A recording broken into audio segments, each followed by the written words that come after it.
So welcome back. I'm Ted Thomas, and I've been involved in real estate for more than 30 years as an investor and an entrepreneur.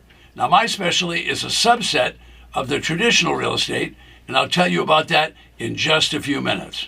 Today's episode is a discussion on the best real estate investments in California.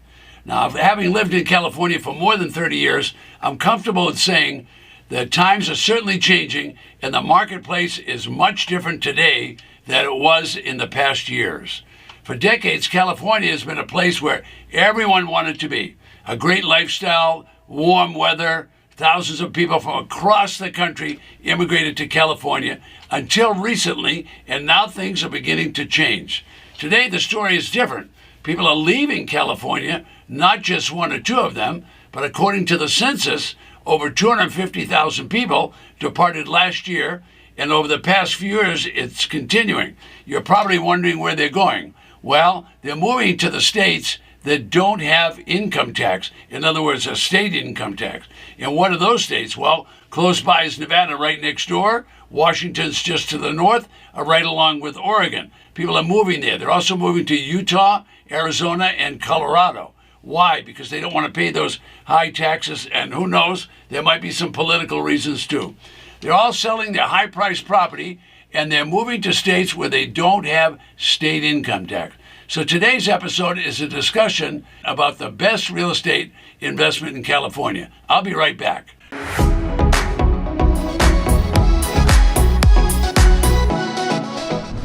There's a number of strategies an investor can utilize to make money in the up markets and in the down markets. Now, for years, people have used a strategy of buy and hold for the future.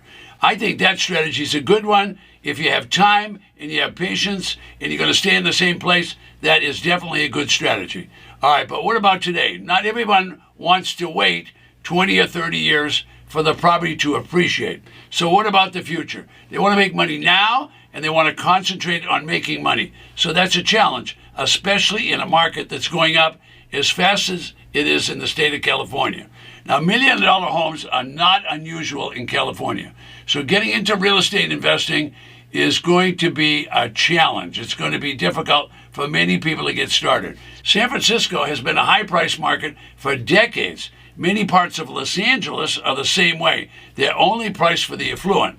So you're going to have to think about that. I don't think people are going to rent in a lot of Los Angeles because in those affluent areas, it's $4,000 to $10,000 a month to rent a house. Now, certainly there's houses at less money than that, but you're getting my gist here. And what I'm saying is it's an expensive market to get involved with.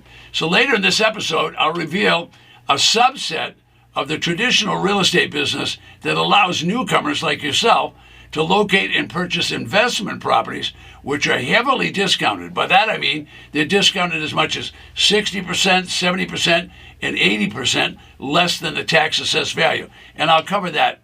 So traditional real estate really is, you include homes in that, vacant residential buildable lots, small apartments, small office buildings, in many cases land. For example, some people like to buy small farms, okay? But there's a lot of 10-acre parcel, 20 and even 100-acre parcels are included in this investment real estate. So the subset that I'm referring to happens to be tax defaulted property. Now, this is a big burden for the owners. What's happened with the owners? Well, the owners haven't been able to pay their taxes. And if they can't pay the tax, the local county is going to seize the property, number one. Then they're going to push the owner off the property, and that is they're going to confiscate the property, and then they're going to put it on a delinquent list, and they're going to sell those delinquent properties. Now, who's going to do that? The county government is going to do that.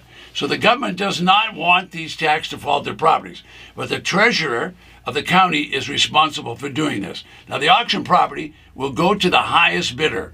These are taking place in all California counties. So every county will have at least one tax defaulted auction each year. So today, in today's episode, I'm answering the question, what is the best real estate investment in California? Well, I'm sure there's going to be lots of deals out there, but a lot of them are very expensive. So it's going to depend upon what you're reading, what you're understanding about the market, what you're watching on YouTube videos, what you're learning in the investment classes that you're going to. But all markets have cycles. There's a cycle where it goes up and everybody's excited about that. and then there's a cycle when it gets priced too high, then it starts coming down on the other side. And when it comes down, it can go down a long time, and it can go down by 25, 30, and even 50%. And that's happened on a regular basis in California and all the other states. So I'm talking about markets that rise rapidly with inflation, and then they fall off just as rapidly with the recession. All right, so if you're buying on the while the market's going up, you're feeling good because it's going up, but just know when markets go up, in many cases, they'll come down. Not necessarily like the stock market, where it's daily. They go up and down, up and down, up and down every day. These markets take a while to do that. But if a market goes up over 3 to 5 years, everybody thinks it's going to go up forever. But then when it starts down, it might take 3 to 5 years to go down. So these cycles have been taking place for well over 100 years. There's people that actually study cycles. Okay, but I'm here to tell you, if you can buy on the cycle on the way up and then know when to sell it, you're going to be in great shape. If you don't know when to sell it and you're holding, well, then you better plan on holding a long time while it goes down and then comes back up again. Long term, you're okay. Short term, 5, 7 years, you might not be okay when the market's coming down. A good example of that would be San Diego, California. High price market, okay, very desirable because of the weather and the location. Okay, now when these markets dropped in 1986, for example, they dropped anywhere from 25 to 50%, and some went even further than that. So that means thousands of people had their property become worth less than their mortgage. So that caused massive foreclosure. All right, now the low point is the bad time. Not only the bad time, but what are you going to do? It might have taken you years to get there, and now you can't sell and make any money. All right, so if you're going to wait and you can afford it and you have reserves, you might be okay. But a lot of people don't have reserves. So when that market comes down and it goes below the mortgage, well, then you're going to have a crisis and lose the property. Now, the same cycle is going to take place continuously. All right, it's going to go up. When it gets to a certain peak, it'll get too pricey, and then slowly it'll start down. All right, what's the signal? How will you know it's going to happen? I can tell you right now, if your interest rates start going up, the real estate will start slowing down, and it will slow down rapidly. And when it does slow down, it'll reach a peak. Now, once it reaches a peak, if they keep raising the interest rate, it'll start dropping. When it does, don't be surprised if it drops for 2 to 5 years, and it's going to take 2 to 5 or 7 years to recover and get back to where it was. This is a normal cycle in the real estate market. Most people don't realize that. Now, going up, if you sell and then you move and you hold your money until the next depressed market, those people make outrageous profits in the market. I mean, absolutely outrageous profits. That happens all the time. So I'm going to tell you about a market that's stable. It's always there. The properties are a subset of the regular real estate business, and you can buy these properties from the local government, buy them from the tax collector, and they're going to sell these properties for 10 cents, 20 cents, 30 cents on the dollar. And how do they do that? Well, the people that were in those properties that lost value, they didn't pay their tax, so the local government is going to confiscate the property. When they confiscate that property, they don't want it, so they're going to resell it. Now, they might resell it 60%, 70%, or 80% below the market. In other words, the tax assessed value might be $100,000, and they might be selling that property for as low as $20,000 or $30,000. So if you're wondering whether that's going to work, it works every year. So tax defaulted properties are available in every county in the United States. Over 3,000 counties nationwide will sell tax defaulted property. Now, how do I know that? Because I do it myself. All right, so it's just a subset of the traditional real estate market. How does it work? The legislature makes the rules. They tell the local county, you must collect taxes. So the treasurer will go out and levy the tax. They'll try to collect the tax. If they can't collect it, they'll confiscate the property. They'll put it back out into the marketplace at whatever price they want, and that's usually very close to the back taxes. What they want is they want the back taxes. They want that money so they can pay the school teachers, pay the police department, pay the fire department. You're getting the idea. The confiscated owner is pushed off the property and loses everything they have.